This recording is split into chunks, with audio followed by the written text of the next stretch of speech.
तर पुढची बातमी आहे नांदेड शहरामधनं। नांदेडमधनं एक मोठी आणि अतिशय धक्कादायक बातमी समोर येते। नांदेड लातूर राष्ट्रीय महामार्गावरच्या पुलाचा एक भाग अचानक कोसळलाय।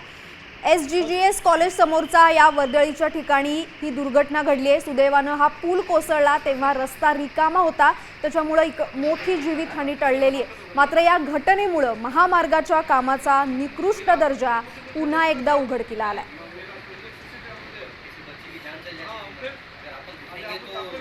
पूल सकाळी 11 साडे 11 दरम्यान हा कोसळलेला आहे।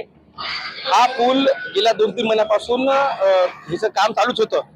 या ठिकाणी नेहमी वर्दळ असते, कॉलेजच्या ठिकाणी पूर्ण हॉटेल वगैरे येतात, मुलं मुली इथून जात येत राहतात। तर हा म्हणजे अत्यंत एकदम खूप वाईट गोष्ट घडली आहे।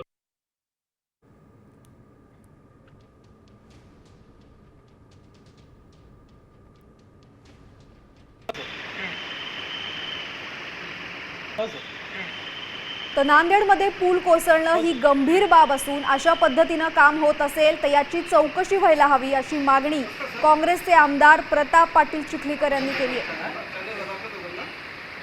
आपल्यासोबत आमदार प्रताप चिखलीकर आहेत। सर, ज्या पद्धतीने मिसिंग लिंकचं प्रकरण समोर आलं त्यानंतर आता नांदेडमध्येही ज्या ठिकाणी पाऊस झालेला नाही अशा ठिकाणी पूल कोसळल्याचं समोर आलेलं आहे, कसं बघताय सगळे? हो, मला पण आता माहिती मिळाली।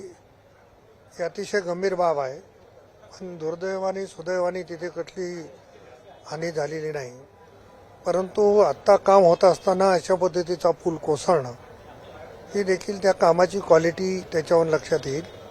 मी देखील सकाळीच मान्य जिल्हाधिकाऱ्यांशी या संदर्भात चर्चा केलेली आहे, ते पण आढावा घेत आहेत। परंतु अशा पद्धतीचं काम जर होणार असेल, आणि गोष्ट खरी आहे की नांदेडमध्ये मोठ्या प्रमाणावर अतिवृष्टी नाही आणि अतिवृष्टी नसताना अशा पद्धतीचा पूल कोसळलाय, त्याची चौकशी झाली पाहिजे। तर नांदेडमध्ये जो पूल कोसळलेला आहे या संदर्भात मी आवाज उठवेल आणि त्या संदर्भात सरकारकडून यावरती निवेदन सुद्धा घेईल अशा मत त्यांनी या ठिकाणी व्यक्त केल्याचं पाहायला मिळतं। कॅमेरा पर्सन गणेश कानडेसह भरत मोहोळकर, साम टीव्ही न्यूज, विधान भवन, मुंबई।